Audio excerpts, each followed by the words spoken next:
दिमाग को खाने वाले जरासीम नेग्लेरिया और इससे बचाव। दिमाग खाने वाला अमीबा 1965 में दरियाफ्त होने वाली एक नस्ल है जो नेग्लेरिया फोलिरी के नाम से जाना जाता है। ये आमतौर पर गर्म मीठे पानी के ज़खायर आलूदा पानी में छुपा रहता है। जब ये इंसानी जिस्म के अंदर दाखिल होता है तो एक बहुत ही पेचीदा और मुहलिक इन्फेक्शन और सोजिश का बाइस बनता है और फिर दिमाग के टिश्यूज़ को खा लेता है, जिससे फौरन ही इंसान की मौत हो जाती है।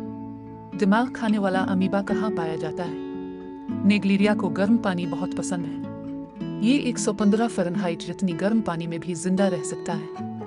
ये अमीबा दुनिया भर में गर्म जगहों पर पाए जाते हैं, जैसे कि गर्म झीलें और तालाब, कीचड़ के ढेर, गर्म और आहिस्ता बहने वाले दरिया, खासतौर पर वो नदियाँ जिनमें पानी की सतह कम है, स्विमिंग पूल का गंदा और पुराना पानी, गर्म चश्मे और दीगर जियोथर्मल पानी के जराए, कुनवे का पानी जिसे बहुत अरसे तक साफ न किया गया हो, और वाटर पार्क्स वगैरह।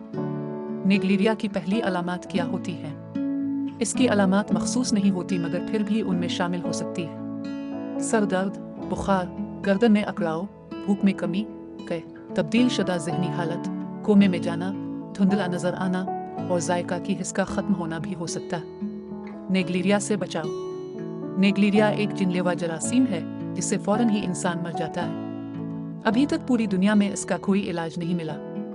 कराची में इस साल इस जरासीम से 6 अमवात हो चुकी हैं। जितना हो सके साफ पानी का इस्तेमाल करें और गंदे और कम पानी वाली जगहों में नहाने से गुरेज करें।